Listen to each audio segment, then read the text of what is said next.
So I'm Mildred Warner, and I'm the director of the Polson Institute, and we are really pleased to be able to collaborate with the Development Perspective series in bringing the speaker today, who is David McDonald, who comes to us from Queen's University in Canada. And the focus today is going to be on infrastructure. And I know a lot of your sessions have been on agriculture, but infrastructure is really critical, and it's an issue that many students in global development study and also many students in city and regional planning. And in that regard, I've asked a PhD student, Natasha Bravo, to introduce David. And she is a PhD student in city and regional planning. Here.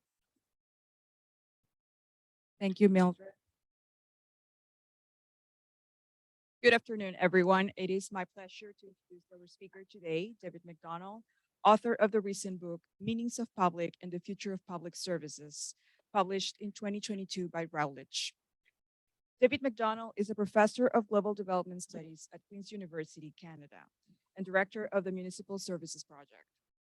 His research revolves around debates over public versus private service delivery, with a focus on water, electricity, and healthcare, but encompasses a broad spectrum of related questions on urbanization, environmental justice, and uneven development. Much of this research has been conducted through the Municipal Services Project, which McDonald founded and has been co-director of since the year 2000. The focus of this project is alternatives to privatization, with research partners in Africa, Asia, Latin America, and Europe. The project works with academics, social movements, labor unions, and community groups in an effort to deepen our grassroots engagement and create research products that are relevant and useful to the communities and organizations most affected by these debates.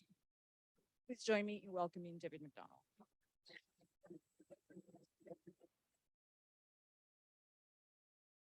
That should be off. Thank you, Natasha, and thanks, Mildred, for organizing this. I am going to try and do something, I'm not sure if it's a good idea or not, but to summarize this book in 25 minutes. It's a small book on a big topic, and I'm going to sort of segue into where this book fits into the larger picture of the work that we as a project have been doing and that I've been doing. The goal here is really to give you a sense of this bigger theoretical picture that fits into some of the larger empirical research that we've been doing.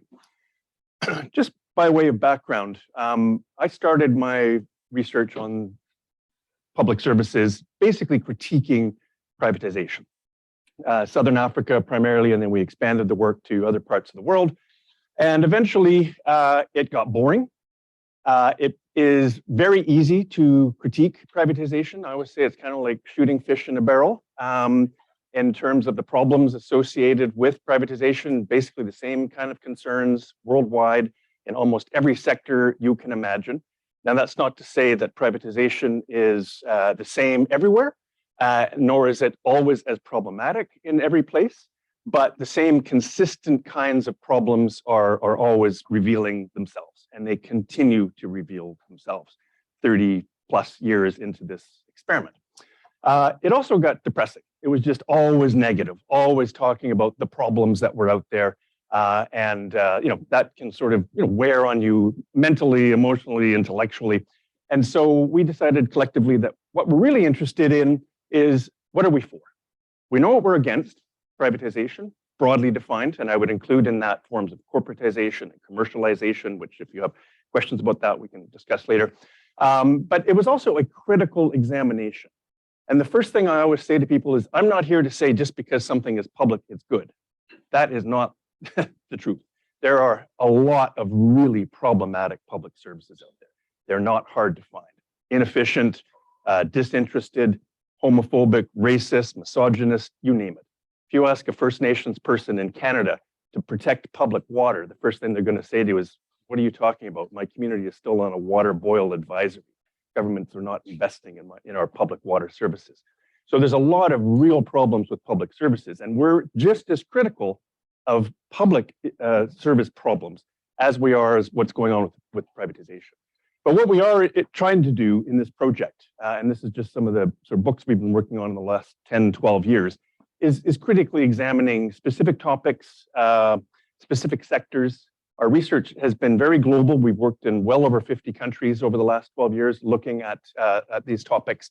But it's everything from remunicipalization, our most recent work on public banks. We're doing quite a bit of work on that and public banks as public utilities, as public institutions. So this just gives you a sense, and all of these materials available on our website, municipalservicesproject.org, if you're interested in looking at that. So this book is really for me, a kind of theoretical summarization of what we've been doing over the past dozen or so years, trying to push some of the conceptual stuff forward, both in terms of the problems with how we conceptualize and operationalize publicness, as well as what I call in the second part of the book, the possibilities of how we can move things forward. It is quite academic, but it's also intended to be accessible to practitioners. I'm going to be speaking tomorrow night in Washington to a whole bunch of NGOs that are interested in these kinds of topics. And we do a lot of work with labor unions, with NGOs, activist groups, community groups, et cetera. So we always try and make our work as accessible as possible. This isn't the most accessible book, but it's also open access. So you can download this book and read it for free online. And I have a few copies here. So if you're super keen, please come and take a copy at the end of the talk. Okay, so I'm going to start briefly with the question of limits. And for me, this is a critically important question, because what I'm going to argue here is that we are kind of trapped in what I call in the book the sort of public, bourgeois public sphere, which is really a kind of code for a liberal market-based public sphere. And I'll just sort of walk through a little historical summary of that and give you a sense of how this notion of public and then as well as public services are sort of captured by the sort of liberal domain, which really puts constraints on what is possible in terms of providing universal, fair, affordable, equitable kinds of public services. So the second chapter of the book really looks at this sort of historical emergence of notions of public. And what's really interesting is that prior to capitalism, there really was no such thing as a public sphere. People's lives were lived predominantly in private ways. And yes, of course, there were public baths in ancient Rome, there were public streets and public squares, etc. But there was certainly no sense of a universal publicness, and no real kind of sense that there was a public commitment to universality, that everybody shared the same kinds of rights in the kind of slavery and feudal-based economies that preceded the capitalist era. Capitalism really fundamentally changed this. And it was really the rise of a strong private sector, individual and collective capitalists who suddenly felt that they needed a public sphere to facilitate their private activities. Prior to this, you were landed gentry, you were royalty, you sort of dictated the terms of how things worked. So you have to remember that capitalism was a very revolutionary moment, remains a very revolutionary moment of emerging capitalists trying to overthrow the kind of feudal regimes and the royal system, landed gentry system. So private capital needed this kind of public space, in part to sort of justify their demands for equality, that they were saying, look, we should have the right to generate wealth independently. And so you couldn't say that without saying everybody should have the right for this kind of activity. And also to create forums for exchange. So the word publication is exactly emerging from this era of publicness and trying to have communication which was collectively available. Now, a lot of this, of course, was newsletters and other things available, produced by and available to emerging capitalists to talk about how they could exchange and trade, et cetera, more effectively. But we see this, notion of publications emerging over time. And this, none of this happened overnight. It happened at different paces and different places, and it was kind of forward and backward kind of process. There was nothing smooth about this, and Northern Europe was very different than Southern Europe, et cetera. But over a sort of 200-year period from the 1500s onwards, we start to see this emergence of a public sphere, ironically, because of the emergence of a private sphere. And what's interesting, if you look at, just out of curiosity, did a search on Shakespeare's plays, he barely mentions the word public. And when public is mentioned, it sort of refers to maybe a public street or a public place, but there was no sense of politicalness to it. There was no sense that this is a universal publicness. So it's a very private world, which then demanded, with the emergence of independent capitalists, this public sphere to help facilitate their forms of accumulation in this emerging capitalist order. Now, this was all going well until it became problematic, until the workers, women, other groups started to demand more from this public sphere. And they were told, hey, this is a universal public order. You too can have these things. Until they started to realize they'd lost control. And you may be familiar with de Tocqueville's famous phrase about the tyranny of the majority in his assessment of emerging capitalism in the United States. That suddenly everybody's asking for the same kinds of rights and opportunities in this newly emerging public sphere as independent capitalists. And suddenly we see this kind of re-enclosure of the public sphere, where capitalists start to say, hey, we need to figure out a way to put a cap on what this public order looks like. And so you start to see a kind of representative democracy as opposed to a universal democracy. Not everybody gets the right to speak and represent, et cetera. You start to get professional bureaucrats who represent the interests of capitalists and other sort of interests in this private regime of accumulation. And of course, not surprisingly, this is predominantly male, white property owners. So it went from this kind of really exciting notion of an expanding public sphere in the early period of the emergence of capitalism to quickly tightening in what was possible and what that public sphere actually represented. And so there was this kind of refeudalization of the public sphere. And if you're familiar with Jürgen Habermas's work on this notion of the bourgeois public spheres, a lot of this material sort of draws on that, although I have some, as I say in the book, some deep problems with the way Habermas then articulates this return to a kind of golden era of a public sphere. So that's something, if you're interested, we can talk about. But essentially what you had was something that was public in name, but effectively private in practice. So keep that notion in mind, because really today what I'm going to say is we're still stuck in this notion of a false kind of universality with publicness.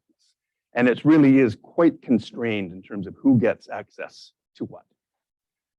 So what does this mean for public services? And I'm not sure that seems to be covering some of that line there. And the third chapter of the book talks about the emergence of public services, largely along with the emergence of capitalism. There really was no such thing as public services. I mentioned public baths earlier, but the vast majority of water that came into Rome was put aside for the emperor and landed gentry and special. There was no sense that everybody would have access to things like baths and water and healthcare, et cetera. And really, it's the first time in history that we start to see this political commitment to public services. There really was nothing called public services prior to this period. And there's a lot to celebrate. Markets have brought along an incredible explosion in infrastructure and in service delivery that really never existed prior to market economies. But again, getting back to my previous point, what this really about was to be driven by the interests of private capital. They needed to produce consumers. You can't buy things without a fridge. You can't be a productive worker without healthcare. You can't be getting to work effectively without public transportation. So we see at a very early stage that infrastructure and public services are, in fact, owned by initially private capital. So, it's actually really interesting looking at the debates today about privatization, because most of these services started off in private hands in the 1800s. They were municipalized and nationalized in the late 1800s, early 1900s, privatized again in the neoliberal era, and now we're seeing this transition back in many respects to remunicipalization. So the debates from 100+ years ago are uncannily similar to what we're seeing today. But really what we see in both these periods is that infrastructure driven largely in the interests of private capital. Now, I'm putting these in very broad, crude terms, of course. There's lots of nuances and happens in different ways in different places. But just keeping that in mind, that public services are really driven by and in the interests of private capital. And it's limited by private capital. Who gets access to what? Who makes decisions? Who are the bureaucrats and whose interests are they operating? Who provides the service, et cetera. So this is kind of epitomized in the emergence in the 1950s neoclassical theories of public goods. And these are really very heavily defined by market criteria. And I'm not going to spend too much time on this, but there's basically two criteria in neoclassical theory about publicness.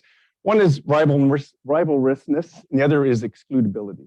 Basically, when you have a perfectly good private good, that means that no one can get access to that if they don't pay for it. So I've used the example here of shoes or a sandwich. So I'm not going to get those shoes or that sandwich if I don't pay for it. So I can be excluded from that.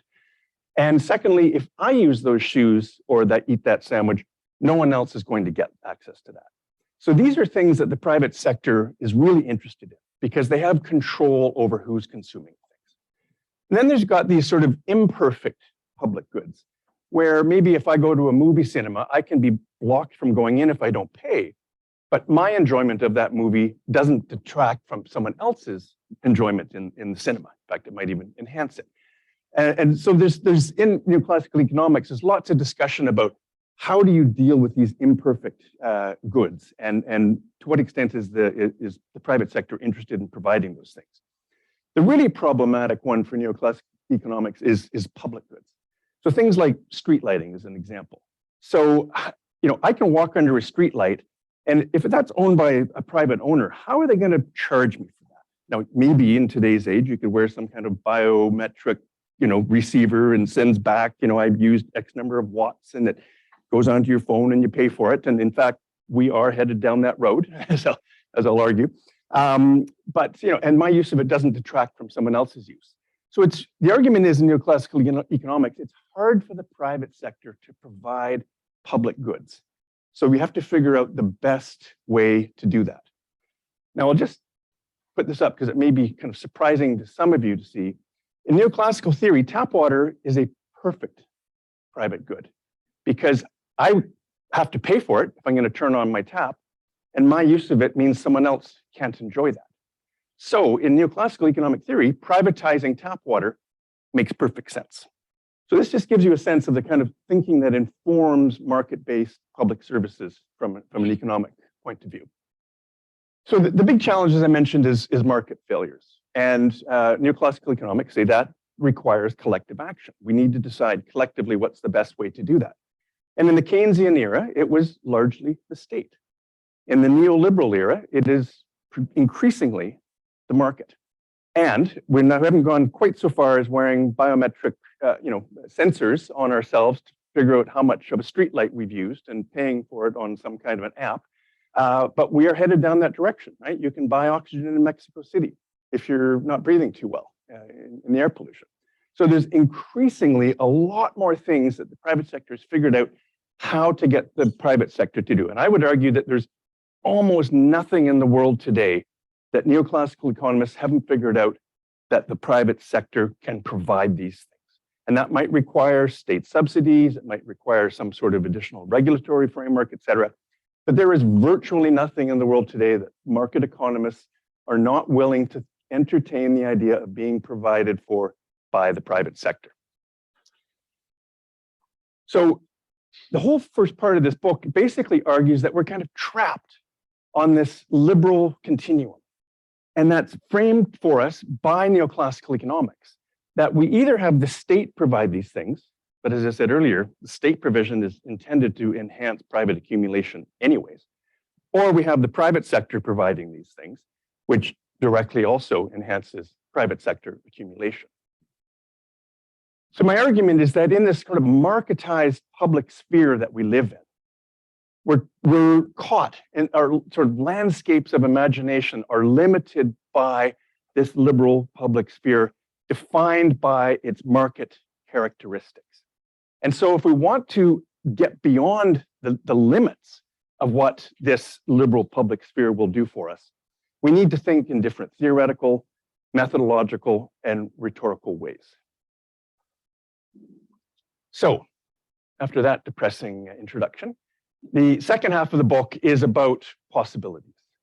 And there's 4 chapters, which I'll go through each one briefly, just to give you a sense of what I try and lay out as a kind of general directions towards where things can go. And these are driven in large part by the kinds of things we've been seeing on the ground. I actually written the intro to this book 7 or 8 years ago, and it took me a long time to make sure I was confident enough to say the things in the second half of this book that, yeah, these kinds of things are actually happening on the ground, and they can make a difference.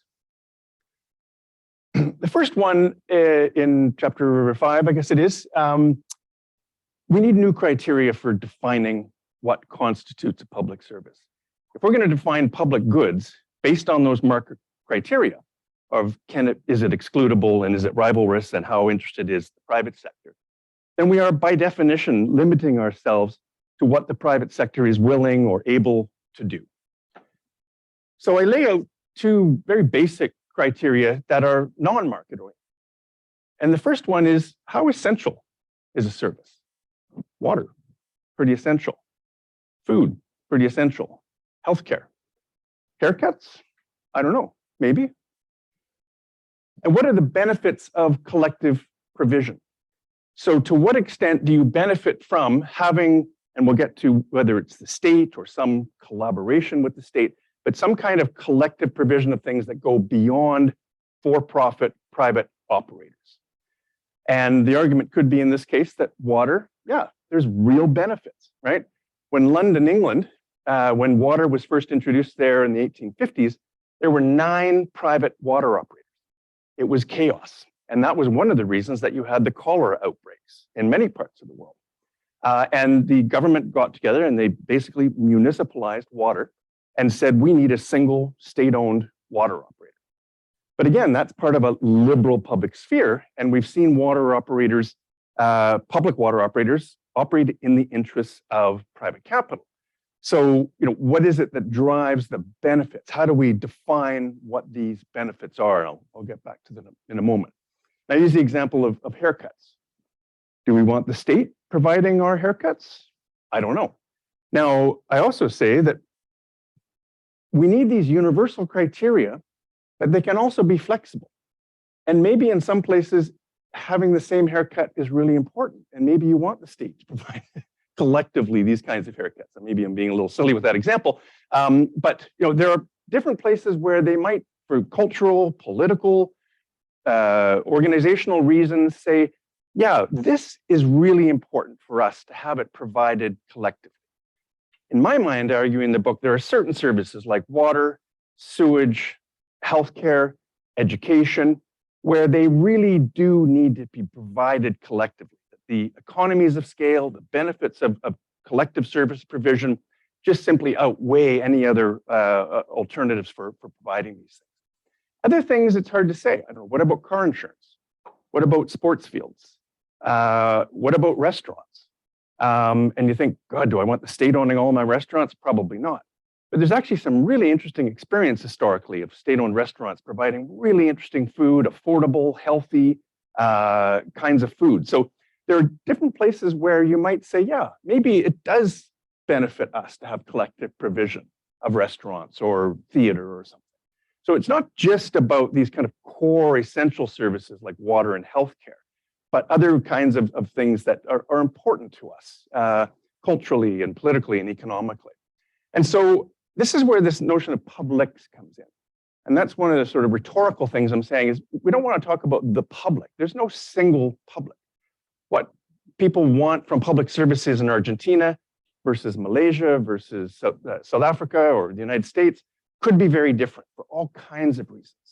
So it's thinking about publics in the multiple sense, but without you losing this sense of universality.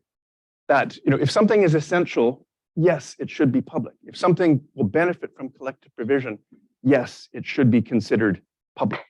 But then what do you do with, again, things like haircuts or sports fields or car insurance, different ways of thinking about the benefits, the pros and cons of collective provision. And I should also say that it acknowledges private. My goal in this book is not to say everything should be provided from the state, God forbid. There's lots of things we want the private sector to do. How do we define that private sector? What role it has? What regulatory frameworks, et cetera, by the state? But there's lots of things that don't benefit from collective provision. And so, the goal here is not to say everything should be public, but defining public versus private, not in neoclassical economic terms, but by these criteria that are non-market driven. The next chapter does talk about the state. And if there's anyone in the room here is really interested in the commons and so on, we can have some discussion about what does that mean and the language of the commons. And I argue in here that, in fact, the word public, despite its very problematic history, is a much more useful word than the commons. But the other point I make is that you can't possibly think about effective collective provision without thinking about the state. And this, in part, comes from my work in the Global South, where 4.2 billion people in the world do not have access to effective sanitation. Over 2 billion people do not have access to safe drinking water. It's impossible to imagine how we're going to roll out these services in the kind of short order that's required without the resources and the capacity of the state. So my colleagues who say the state is inherently problematic, shouldn't be involved in these things, I have real problems with that. Now, I've started off by saying that the state itself is inherently problematic because it operates largely in the interest of private capital. So this is very much about transforming the state and the purpose, its character, its political orientation, et cetera. But the state has to be involved if we're serious about certainly core infrastructure and core services like transportation, housing, education, and healthcare, et cetera. But it has to be more democratized.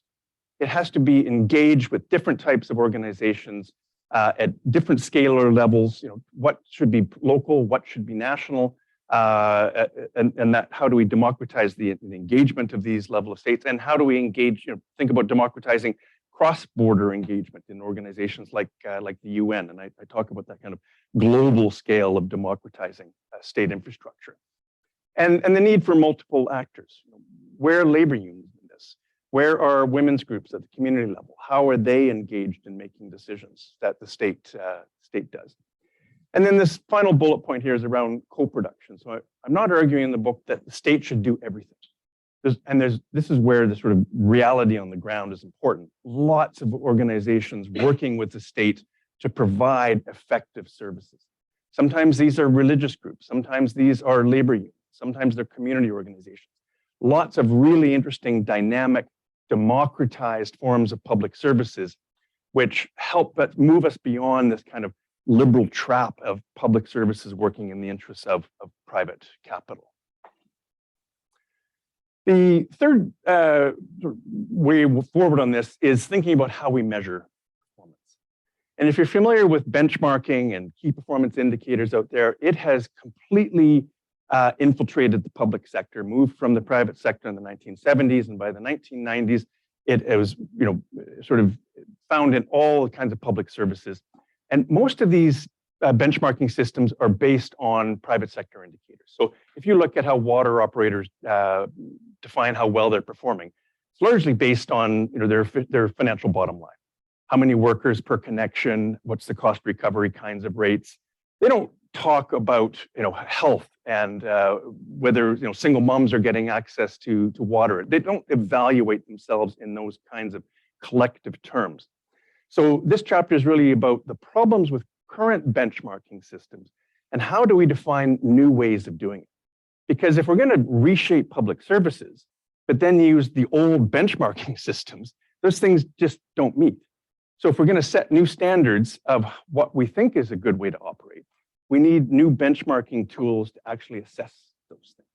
And it's important to know if we're improving services and also comparing it. So if something works really well in Buenos Aires, will it work in Ithaca? How do we know? What are the benchmarking criteria that we've used? So this chapter explains the problems with existing systems and then talks about an alternative form of benchmarking. And again, going beyond these things, but again, this notion of publics. And what defines a good service in a place like Argentina might be very different than in Ithaca. And I remember I was in Cochabamba in Bolivia, and having a discussion with a group of people about this size of a room, talking about remunicipalization and how that could be done. And half the group got up and walked out because they just said, no, no, no, we don't want this kind of bureaucratic top-down form of doing things. We want to be engaged in decision-making, right? Whereas most people here are probably happy to turn their tap water on, knowing that a bureaucrat is taking care of it, it's safe, it's reliable, it's affordable. So what constitutes success in one place might be very different than another place, and the kind of expectations of community engagement, et cetera. So there's no singular way of measuring success, like the World Bank tries to tell us. There's multiple ways of measuring success, but if we don't have some kind of universal foundation for that, how do we compare these things? And then the last one is really about how do we create a kind of global pro-public movement. The anti-privatization movement has been remarkably successful over the last 30 years. The networking is phenomenal. The messaging is remarkably effective, and it's remarkably similar. You know, why water privatization has failed in Sierra Leone and why it's failed in France. I mean, yes, the context is different, but the reasons are fundamentally the same. And the messaging is fundamentally the same. Building a pro-public movement is very different because it's not about saying what we don't like. It's about saying what we do like. And this is where our project has been engaged for the last dozen years. And it's not easy. And I have pissed off a lot of my colleagues in the anti-privatization movement for saying critical things about the public sector. And they're like, how, you can't do that. You can't critique the public sector because that gives fuel to the pro-privatization people. And my argument is, well, we can't just support poor quality public services either. We need to think critically about what that looks like. And so it's a much, much more fractious kind of engagement in the pro-public realm in terms of thinking about, you know, what the public services should look like. And frankly, I think that's fantastic. It's dynamic, it's exciting, but it's not easy. And so different viewpoints on these things, this reluctance to be critical, as I mentioned, and also say very limited resources. And our project is one of the very few that I know of that are focused, you know, specifically on alternatives to privatization and a pro-public initiative. But there is a growing public movement on this front. A lot of labor unions involved in this kind of work, and NGOs predominantly, and a growing number of academics. And certainly Mildred has been working on this topic for longer than many people, over 20 years, looking at kind of remunicipalization trends in the US and examining that sort of pendulum swing that takes place there. And it's actually worth mentioning in the US, a lot of the remunicipalization that's taking place is by very conservative municipal level bureaucrats who have said, privatization doesn't work. It's not saving us any money. It's not improving the kinds of services that we deliver. And so they bring water and other services back in-house, largely for fiscal reasons, right? Now that's a very different kind of storyline than some of the very radical NGOs and unions that I've worked with in other parts of the world. So that vision of a pro-publicness is dramatically different than, let's say, you know, activists in Chile who want a deeply democratized kind of public service. And you know, the financial bottom line is okay, but you know, we want equity and sustainability, et cetera. So you can imagine trying to put, you know, a Republican bureaucrat from somewhere in the States in the same room as a radical NGO activist in Chile. It's not an easy build in terms of a pro-public, but it's dynamic, it's growing, it's getting political support at all kinds of levels of government. It's particularly active in Europe and South America, but we're seeing it growing in other parts of the world as well. And a growing field of research.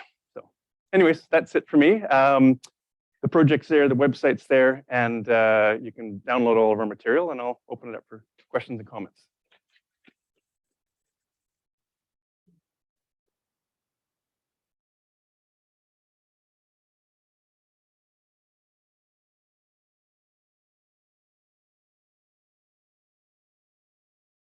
Hi, thank you.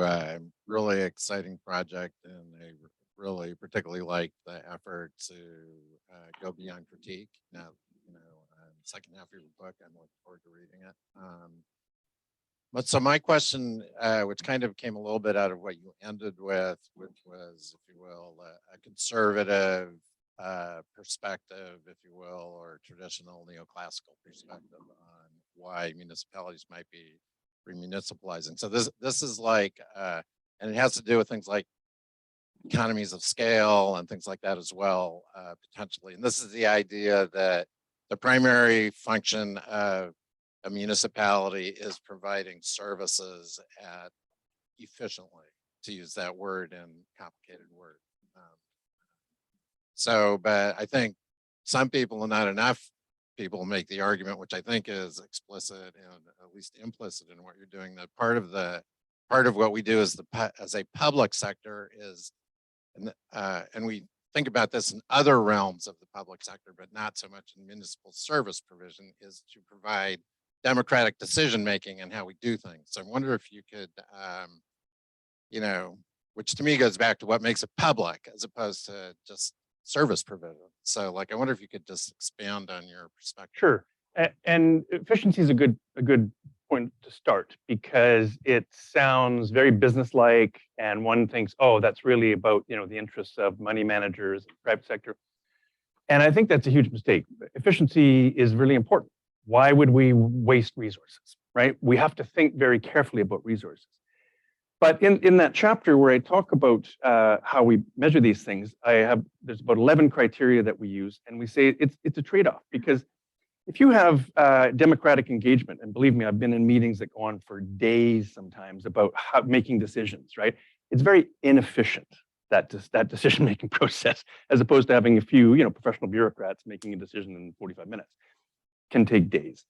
And you think, okay, so that's inefficient, but that's countered by a democratic process. And maybe you're going to get better services in the end, possibly even more efficient services in the end, because people have said, well, no, that doesn't work and this works, and you get that kind of democratic engagement. So the argument is that this is sort of spider web model of weighing these different criteria and then saying, okay, it might, one web looks like this and one looks like this, and it's hard to compare them, but maybe overall you're benefiting from having democratic engagement. You might lose a little efficiency in that narrow sense of the term, but you're benefiting in other ways, and maybe better equity orient, maybe better workplace quality of life for frontline workers, et cetera. So I think the challenge is in this pro-public movement is not to say we're throwing out the baby with the bathwater. And so if you go to the World Bank and say, look, the way you deal with efficiency is really problematic, we need to talk about efficiency, but we also need to talk about these other things at the same time. And so we tend to use the expression social efficiency and measuring things in a different way.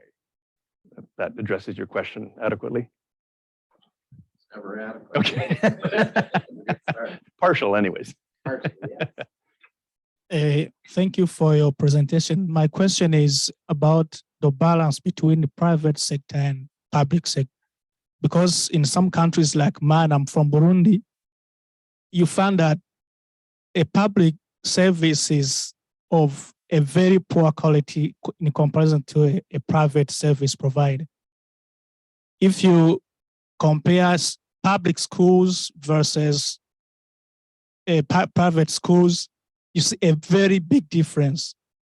And it tends to be like, even those who were supposed to deliver those public services as public servants, they don't trust in what the services they are providing up to the level that they rely on private service provider, like private schools, to send their kids there, rather than sending their kids to the public schools that are leading themselves.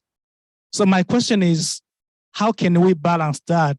And can we correct that in building these public-private partnerships that we build, or what's the way? Because affordability is an issue, that those who cannot afford the public services, but also private services, but can afford the public services. But if they look at the quality, they say, I wish I was able to afford the private thing. So yeah, it's a great question, and it's something that has to be central to any conversation. And frankly, a lot of this work is very Eurocentric, and people assume that the state has the capacity, they have the resources, that there's transparency in decision making, and that is not the case in many parts of the world.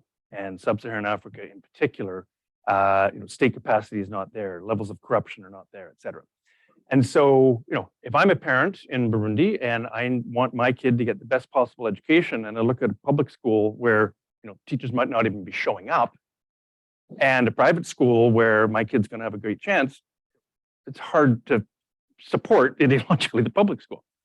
So, but stepping back as thinking in terms of policy, we need to think, well, how do we transition that public sector into a competent, reliable, democratic system? And it takes time. It's not going to happen overnight. And so, to use the World Bank as a kind of bugbear on this one, they will continue to push for private education or private water because they say the state has failed, and that the state inherently fails, right? The theoretical framework of public choice that the World Bank uses is that bureaucrats are inherently self-interested and corrupt, and that you need to hand things over to the private sector and then just have the state regulate it. But we know there's all kinds of problems associated with what that does to collective education. We stick with that sector. And so, what we argue is, well, then you need to pour resources into building that public education system. It's not going to happen tomorrow. It's not going to happen next year. These things can be generational. But if you don't start moving in that direction, we know through 40 years of private education that it just bifurcates further and further, that the situation is not going to get better. It's only going to get worse.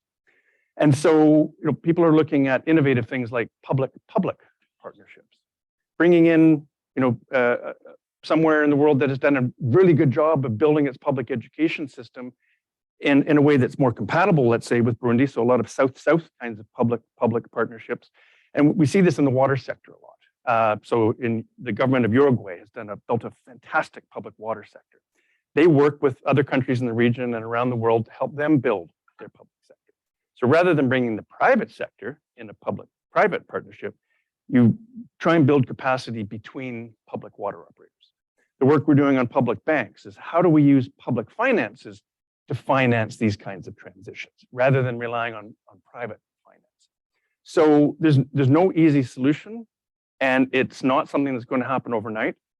But if historically we've seen that the private sector is not going to provide good quality, affordable, equitable kinds of services, why keep going down that path? Let's look at what's going to be difficult and expensive transitions to an improved public realm. Me. Thank you for your presentation. Because this is that you were saying at the end. Sorry, I can't quite hear you. Okay, now? Okay, sorry. Thank you for your presentation. Because the things that you were saying at the end, I was wondering, what is the role of academia to promote independent researchers that consider public sector and community management as a way like different than privatization? And yes, consider this option also, not only the private sector as the answer to these development challenges. Yeah. Well, I think humility, first of all, and I've had the pleasure of working with all kinds of fascinating grassroots organizations, labor unions, community organizations that I've learned enormously from. You also have to go in with an open mind. If you go in trying to find the information you think you're going to find, you'll never find it. So you always have to be ready to see things you don't like. And again, I've gotten myself into all kinds of trouble with colleagues who, when I say, take remunicipalization, I've got colleagues who say remunicipalization is inherently a good thing. And I'm like, well, what about Viktor Orban in Hungary, who remunicipalized services as an authoritarian government and then farmed it back out to his cronies? That's not good remunicipalization. There's very commercialized ways of remunicipalizing. So it's these nuances. And it's this sort of multiplicity of outcomes.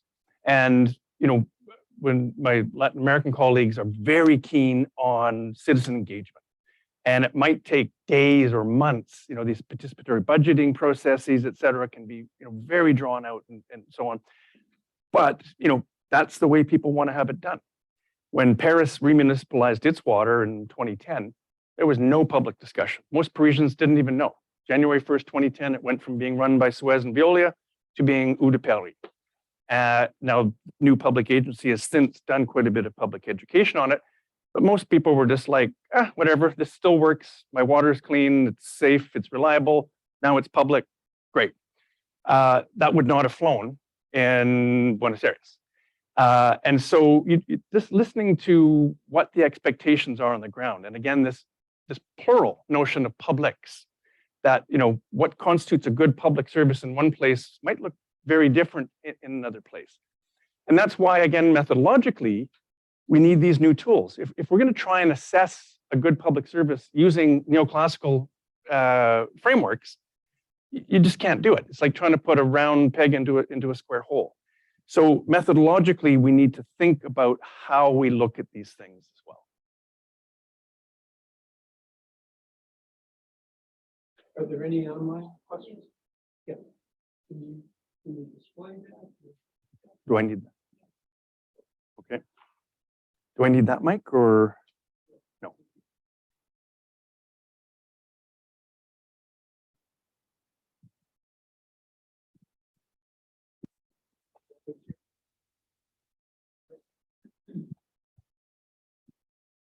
Okay. Yeah, sure. We'll do that when we get to you, the final question. So you want me to respond to this one then? Okay. I'll